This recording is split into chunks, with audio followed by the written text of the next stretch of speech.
Et 4 ans après le début de la guerre en Ukraine, la crise du détroit d'Ormuz a une fois de plus mis en lumière la vulnérabilité de l'Afrique concernant sa souveraineté alimentaire.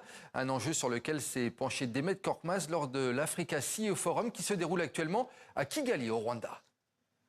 Avec 1,4 milliard d'habitants, la sécurité alimentaire est une préoccupation majeure ici en Afrique. Mais la souveraineté nécessite en premier lieu de pouvoir maîtriser toute la chaîne de valeur et d'abord de créer toute une industrie autour de l'agroalimentaire. Nous avons rencontré le dirigeant de Sonoko, un acteur devenu incontournable de la transformation en Guinée. Sonoko qui d'ailleurs vient d'inaugurer un moulin industriel en Sierra Leone. Parce que l'objectif, ce n'est pas de réussir seul. C'est de traîner, disons, pas mal de PME pour qu'on se concentre sur notre métier de base. Donc nous, aujourd'hui, on est dans la production, mais il nous faut des gens qui seront dans les champs aussi, qui vont produire des matières premières que nous, on va racheter, qu'on va amener dans nos unités de production. Et il faut qu'il y ait des gens aussi qui vont faire cette distribution. Donc nous notre idée, c'est de concentrer sur notre métier de base, c'est-à-dire être un agrégateur dans l'agriculture et dans l'industrie. Pour avoir une agriculture soutenable et durable, il faut de la recherche et développement. C'est la raison pour laquelle l'université Mohamed VI Polytechnique a développé tout un programme pour cartographier la nature des sols ici dans les différents pays africains afin de leur apporter les nutriments nécessaires à leur spécificité.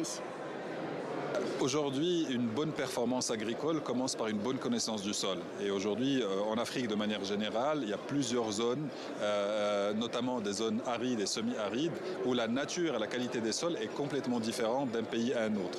Et donc, aujourd'hui, pour pouvoir apporter des solutions innovantes, pour pouvoir alimenter le sol avec les intrants qui vont lui permettre d'être productif tout en gardant une santé du sol qui soit qualitative, il faut passer par la recherche et le développement. Si l'Afrique peine à faire émerger des poids lourds dans cette filière, c'est en raison des multiples obstacles. L'insuffisance de la mécanisation, la faible présence d'infrastructures de stockage pèse à la fois sur la productivité, mais engendre également des pertes, sans parler du changement climatique, comme nous l'explique Olivier Buyoya, qui est le directeur régional de l'IFC, qui est la banque privée de la Banque mondiale. Si vous allez au Tchad, vous allez à Niamey aujourd'hui, le changement climatique, ce n'est pas une théorie, c'est là, il fait très chaud. Et vous imaginez, vous voyez ce que ça veut dire sur les éleveurs. Il y a de moins en moins d'eau.